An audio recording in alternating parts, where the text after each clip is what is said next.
Today I'm doing another tutorial on still life drawings.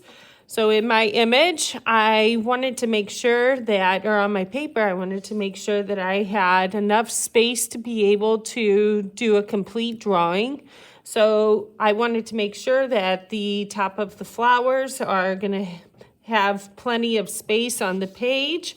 It's going to be a little bit offset. I have a little bit of room in the foreground or the bottom of the paper so that I can draw the surface that the vase is sitting on. So what I'm going to do is just give myself a couple of little guidelines just to figure out the placement of all of the objects on the page, where I want them to go and how big I want them to be. For me, that an important part of doing a still life drawing is making sure that my tallest object is going to be able to fit on the page.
So I've started off with some basic shapes that you probably can't see too well from from the camera. So I'm going to darken them a bit. What I want to be able to see is exactly where my flowers are going to go, where they fit in comparison to the vase or the picture. I wanted to make sure that my image is balanced. When I look at it right now, I feel like in the future I would have, moved that entire vase over just a smidge so that it's balanced a little bit more in the center of the paper. That's okay for right now. I'm just, giving myself some practice, but that's something to keep in mind.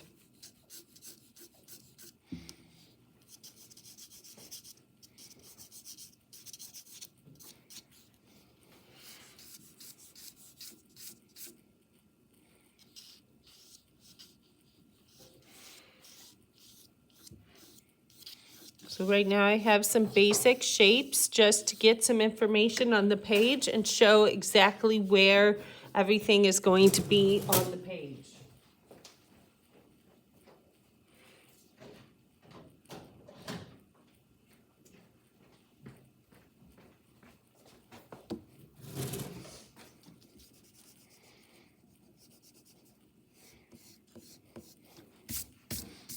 Anytime I use pencil for a drawing that is just beginning markings, I really want to make sure that my pencil is not an H, but more or less a B.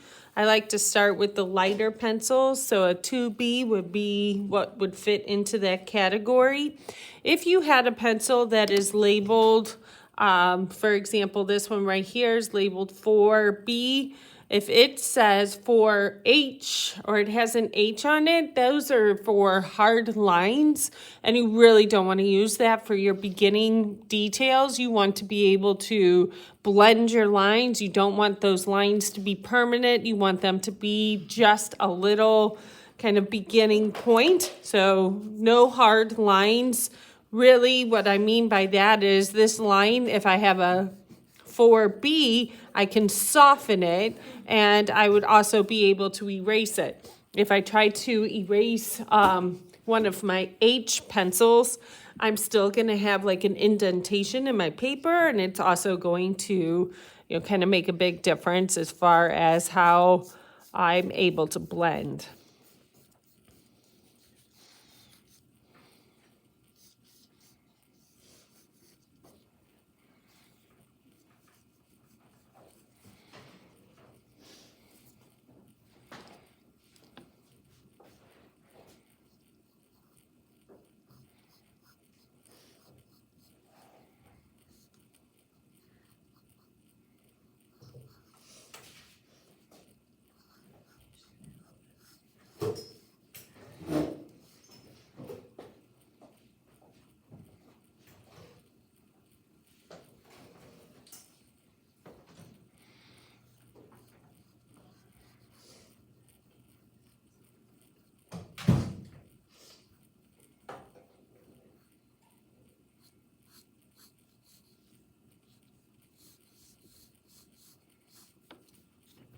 Now remember, those basic shapes were just a starting point, and I also tried not to make too many hard lines, and I am starting to erase those lines that I made that were helpful for the beginning of just finding placement.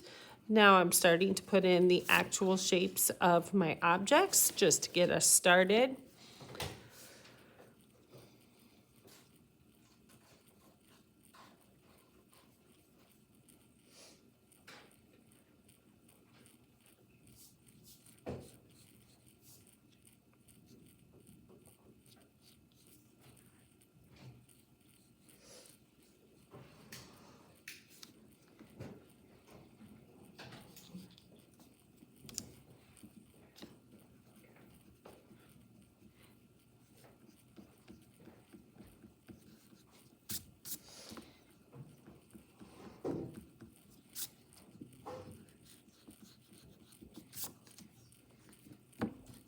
One of the tricky things about drawing flowers, especially if you're trying to do it quickly, is trying to get the natural shape of the petals. Those petals are very delicate and beautiful, and they do have some very specific features about them, as opposed to what is in our mind as what a flower looks like. Often I see students who try to draw flowers from their memory as opposed to what is in front of them. And that's where a lot of the mistakes tend to happen. So when it comes to drawing what you see, it's helpful to pay attention to the shapes that you see. So for example, this one right here has a bit of a point to it if you compare it to the picture. So it's a little bit more of a triangular shape. This one right here resembles a heart just a bit. So there you can see that I'm mimicking these shapes that I recognize and that I am familiar with drawing. And that helps me break down some of those details so that it's not so confusing or tricky to understand what you're drawing. Now, this petal down here is most definitely going to be a little bit more difficult. So trying to zoom in so the focus can be on the details that we see on that particular petal. I'll just fold this over. So if I don't understand what I'm looking at, that sure makes my job a lot harder. So I'm going to keep zooming in and looking as closely as I can, because if I don't understand what it is that I'm looking at, I'm most certainly not going to be able to draw it. So I'm getting as close to it as I can and trying to make sense of what I see, which is a lot of different curves. And there's definitely a lot of shadows in there. So I just want to get those basic shapes on there so that I understand what exactly it is that I see.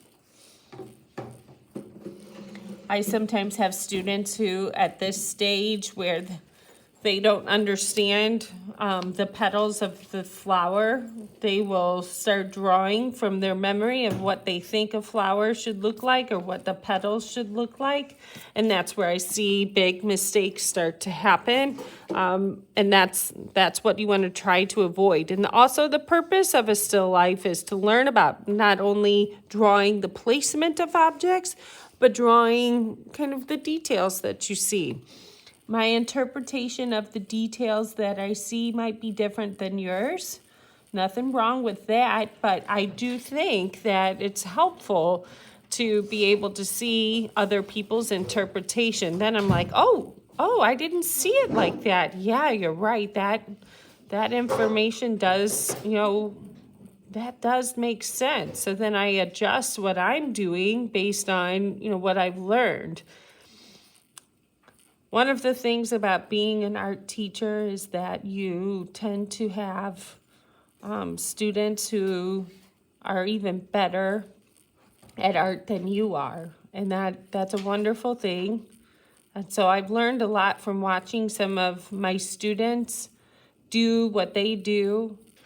And it's a real pleasure once you have learned tricks that make drawing easier, most definitely, or practice is going to make it a lot easier for you. The more you do it, the more it's going to make sense. But the main idea for me is that I want to, learn from you just as much as you learn from me. One of the things that's helpful when drawing something such as a flower is to count exactly how many petals there are. Make sure you actually match that. And now I've got a good starting point for my little flower here. And I'm just going to mark in a couple of little shadows before I continue on to a different section.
One thing that I'm paying attention here as I move on to different areas is where have I matched up where that ground line and where the vase and where that flower meet. So if you look here, the ground line, the edge of the petal, and the edge of the pitcher, all of them meet at that little corner there. And I'm making sure, does it match up? Because if it doesn't, this is the time where you're still finding placement of all of your objects, and that's where you want to check yourself and make adjustments as needed.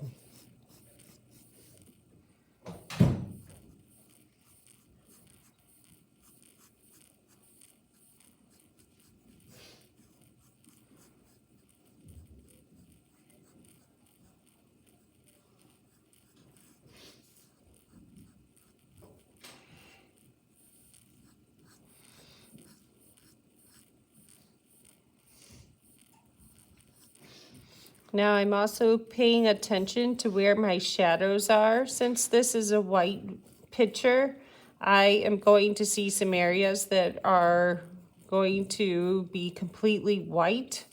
So I'm paying attention to where the shadows are. So I'm pointing here, this back edge is where the majority of the shadows are.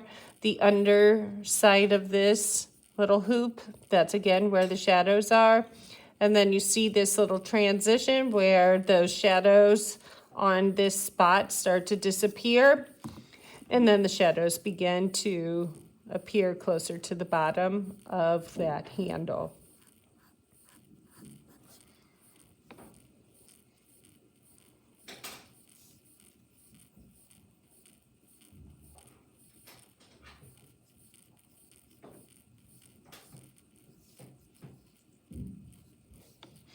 All right, so now I have a pretty good start for today. I'll zoom out and continue tomorrow.